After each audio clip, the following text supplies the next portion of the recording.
Let's imagine we want to build a framework for building graphical user interfaces. So other people can use this framework to build applications with a graphical user interface. They can create forms with various types of input fields like text boxes, checkboxes, drop-down lists, and so on. Now, all these objects share some common behavior. For example, we can enable or disable them. We can set their size in terms of their width and height on the screen, and so on. When coding these classes, we don't want to implement all these features in every single class. That's where we use inheritance to reuse code. So we define all the common behavior in a single class, let's call it UI control, and then have other classes inherit these behaviors from this class. In this example, we refer to the UI control as the base class, superclass or parent, and textbox as a subclass or child. Let's see this in action. So here I want to create a new class called UI control and define all this common behavior inside this class. So let's add a new class to this package.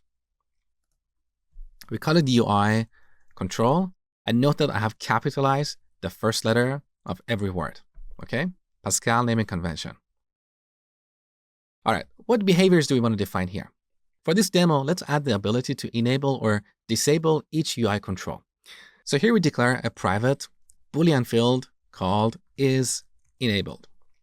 Now, initially, we can set this to true because all UI controls should be enabled by default. We can disable some of them depending on the values in our form. Now we need two methods to enable or disable this object. So public void enable. Here we simply set isEnabled to true and public void disable. We set isEnabled to false. Now we also want a getter to read the value of this field. So public Boolean isEnabled. Here we want to return the value of our field. So note that both the field and the method have the same name, and that's perfectly fine because these are different types of members. All right, now back to our main class. Let's use our UI control object. So we create a new control object. Let's disable it first, and then print control.isEnabled. Let's see what we get. We get false because we disabled this control object. Beautiful. So we implemented this feature inside this UI control class. Now let's say we want to create a text box class. We don't want to repeat all this code. We want to reuse it, and that's where we use inheritance. So earlier in the course, we created this text box class. Now here we have a tiny issue.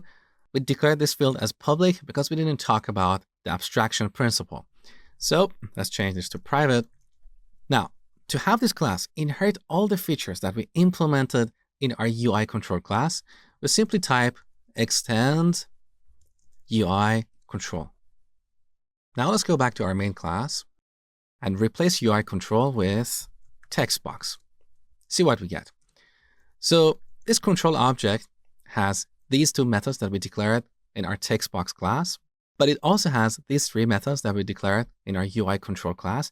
So it inherited these three methods. We also have a bunch of other methods. These are inherited from another class in Java, which we're going to talk about next.